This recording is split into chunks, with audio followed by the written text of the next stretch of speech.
Hello, everyone, and welcome back to our podcast. I'm Emma, and I'm here with James.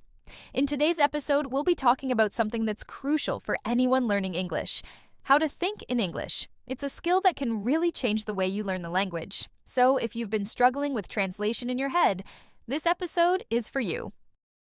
James, do you remember when you first started learning English?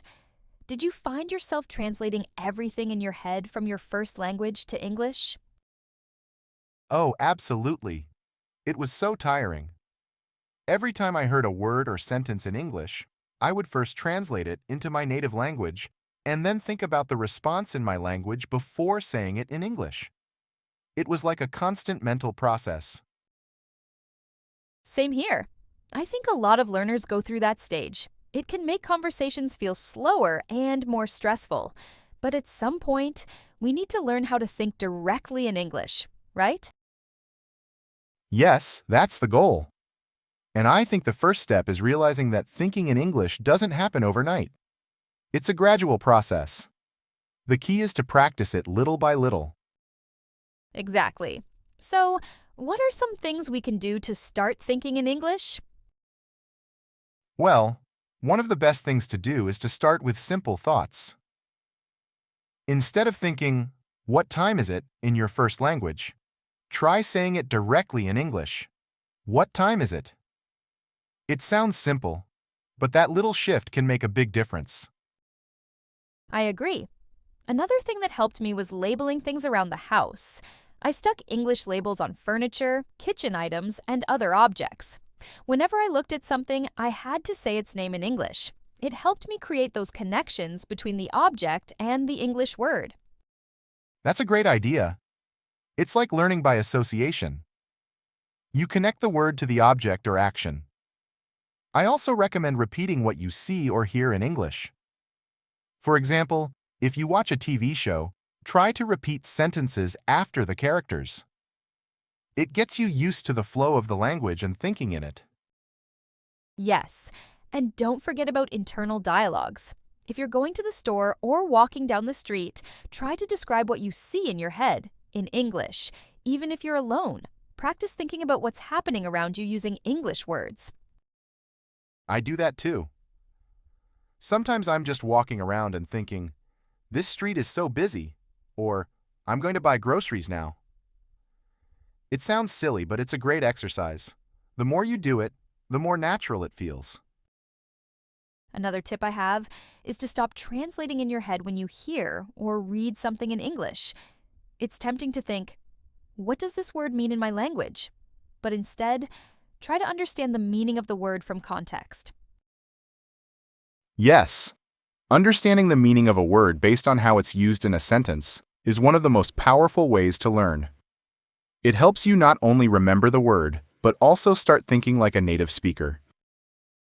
That's true. And speaking of native speakers, listening to English in different contexts is super important. Whether it's podcasts, movies, or conversations, hearing the language used naturally will train your brain to think in English. Right. Because the more you hear the language in real situations, the easier it becomes to understand and use it. It's like your brain starts to recognize patterns, and you stop thinking about grammar rules or vocabulary. Exactly. When I first started, I was so focused on grammar and getting everything perfect, but the more I listened to real conversations, the more I realized that native speakers don't always follow grammar rules strictly, and they don't translate everything either. They just speak. That's a great point. Fluency is about flow, not perfection. And that's why practicing speaking, even if you make mistakes, is so important. Every time you speak, you're teaching your brain to think in English.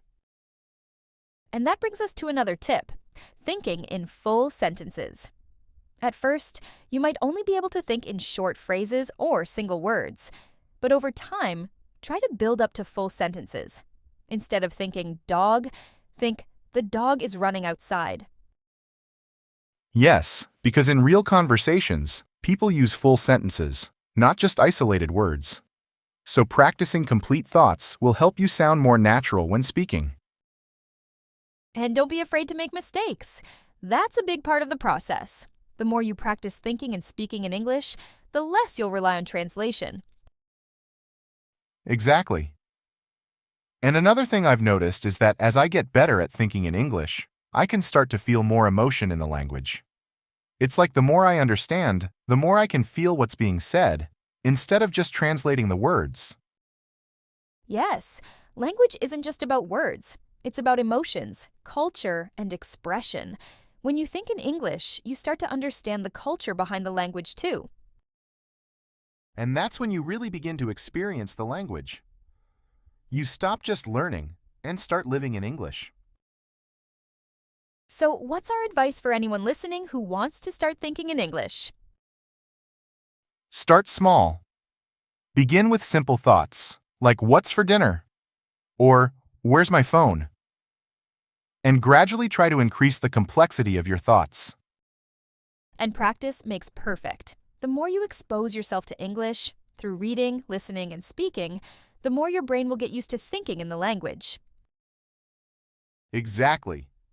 So don't be discouraged if you're still translating sometimes. Just keep practicing, and you'll get there. The goal is progress, not perfection. Yes. And remember, it's not about forcing yourself to think in English all the time, but about making it a natural part of your life. The more you immerse yourself in the language, the easier it will become. That's it for today's episode. We hope these tips help you start thinking in English.